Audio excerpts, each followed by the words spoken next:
Lecturer క్యారెక్టర్కి junior intern అనుకున్నారంట first. ఓ సూపర్. తండ్రి కొడుకులుగా okay okay okay. Same scene దీంట్లో సినిమాలో పెట్టుంటాడు.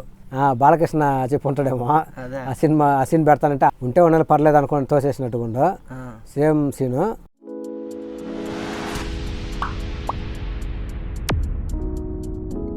హాయ్ ఫ్రెండ్స్, ఈరోజు మనం బాలకృష్ణ గారు నటించిన సింహ సినిమా విషయాల గురించి డిస్కషన్ చేసుకుంటున్నాం. అంతకంటే ముందు మీరు ఈ ఛానల్ని సబ్స్క్రైబ్ చేసుకోండి. 500 సబ్స్క్రైబర్కి దగ్గరలో ఉన్నాము. ప్లీజ్, చాలామంది సబ్స్క్రైబ్ చేయకుండా చూస్తున్నారు, కొంచెం సబ్స్క్రైబ్ చేసుకొని ఎంకరేజ్ చేయండి. బాలకృష్ణ గారి ఫ్యాన్స్ ఎంతమంది ఉన్నారో తప్పకుండా లైక్ చేయండి. ఇక డిస్కషన్లోకి వెళ్దాం. ఈ సినిమాకి ప్రొడ్యూసర్ పరుచూరు కిరీటి గారు, డైరెక్టర్ బోయపాటి శ్రీను గారు. ఈ సినిమాకి music director Chinna and Chakri, ఇద్దరు మ్యూజిక్ డైరెక్టర్స్. సాంగ్స్కి చక్రి, బ్యాక్గ్రౌండ్ మ్యూజిక్ చిన్న. ఈ సినిమాలో heroines Nayanthara, Sneha Ullal and Namitha. Special song, Namitha ఒక స్పెషల్ సాంగ్లో ఉంటుంది. స్పెషల్ క్యారెక్టర్ అంతే, సాంగ్ ఒక క్యారెక్టర్. ఎక్కువగా స్కోప్ ఉండేది స్నేహ ఉల్లాల్ క్యారెక్టర్కి, నయనతార క్యారెక్టర్కి ఉంటుంది.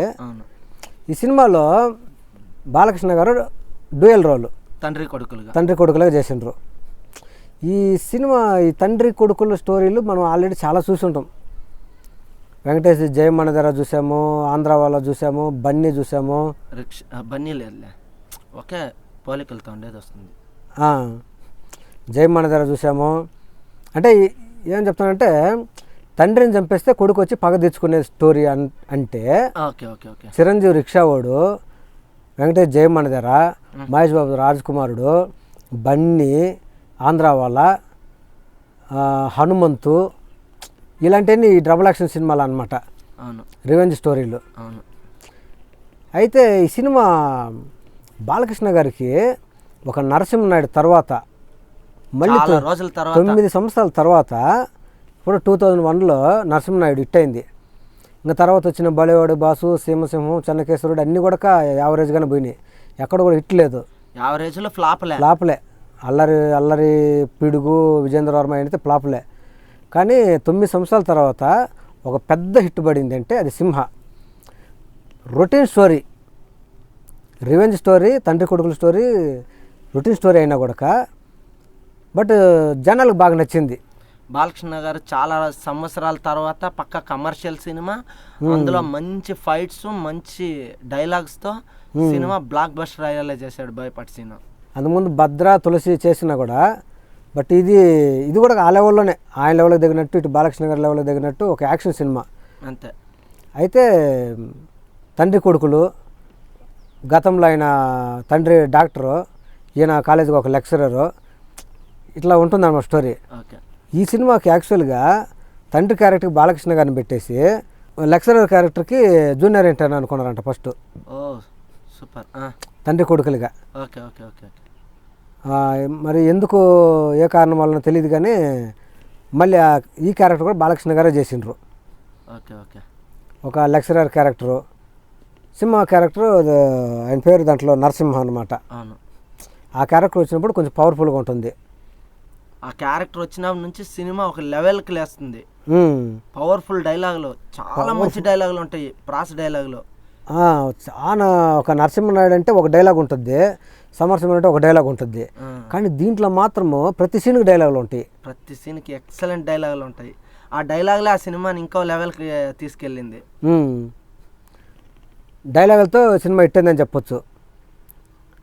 అలాగే ఇంకా సేమ్ పాత సినిమాల్లో అంతకుముందు వచ్చిన సినిమాలు ఎలా ఉంటాయో అలాగే ఒక ఫ్లాష్ బ్యాక్ చెప్పడము, ఎవరో ఒకరు ఈ తండ్రి పేద ప్రజలకు నాయకుడిగా ఉండేవాడు, పలానా వాళ్ళు చంపేసిండ్రు అనేసి వాళ్ళ మీద పగ తెచ్చుకుంటే ఇవన్నీ మనం చూసిన స్టోరీ అనమాట. ఆల్రెడీ చాలా సినిమాల్లో చూసిన స్టోరీనే అది. మనం ఆల్రెడీ జయమణిధరలో చూస్తుండము, బన్నీలో చూస్తుంటాము, సేమ్గా అలాంటి స్టోరీ అనమాట. స్టోరీలో కొత్తదనం ఏం లేదు. అయితే డైలాగులతో కొట్టుకొని వచ్చేసిన సినిమానే. సీన్లు కూడా పెద్ద బాలకృష్ణ వచ్చిన తర్వాత పవర్ఫుల్ సీన్లు ఉంటాయి, చాలా మంచి డైలాగ్స్తో పవర్ఫుల్ సీన్లు ఉంటాయి.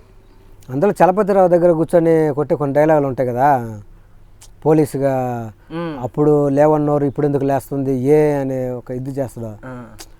అప్పుడు లేవని నోరు ఆఫ్టర్ ఆల్ ఒక క్రిమినల్ ని చంపితే లేస్తుందే. ఏ బాలకృష్ణ డైలాగులో ఆల్ టైమ్ ఫేవరెట్ డైలాగ్ వచ్చి 10 మందితో రా, 10కి 10 పెంచుకుంటూ రా, 10 సార్లు రా, నేను రెడీ అంటాడు.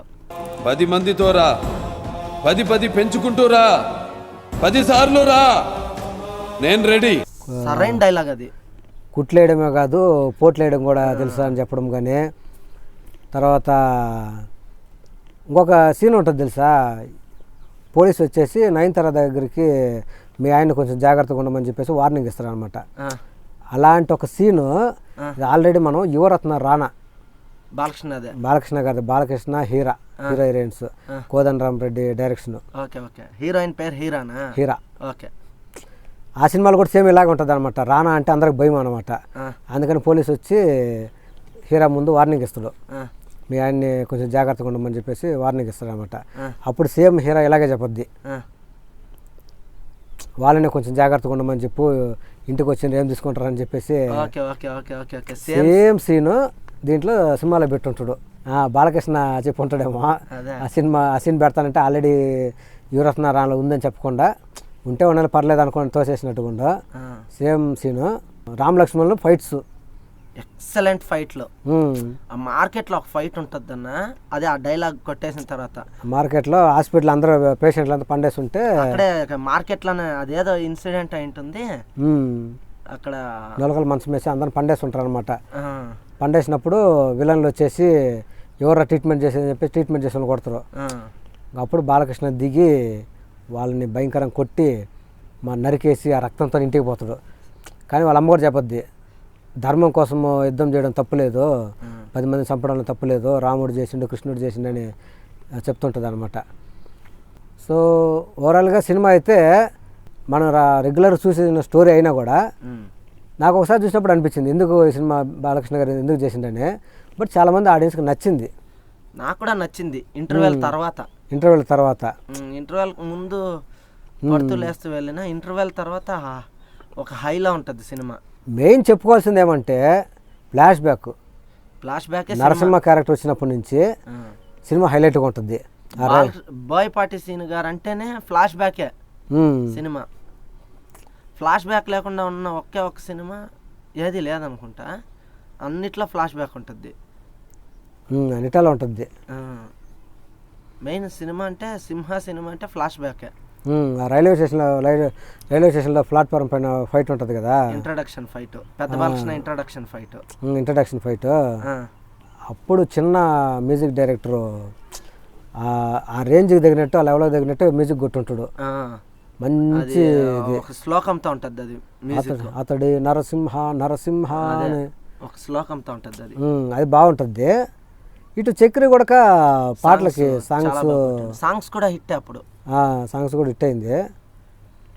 ఇంకా దీంట్లో హైలైట్ సీన్లు ఏమైనా మాట్లాడుకోవాలంటే చలపతిరావు దగ్గర కూర్చొని కొట్టే కొన్ని డైలాగులు, విలన్ ఇంటికి ముందు పోయి కోట శ్రీనివాసరావు దగ్గర వాళ్ళ ముందు కొట్టే డైలాగులు, ఆ మార్కెట్లో కొట్టే డైలాగులు అన్నీ కూడా బాగుంటాయి. మళ్ళీ యజ్ఞం చేపించే సీన్ కూడా హైలైట్గా ఉంటుంది.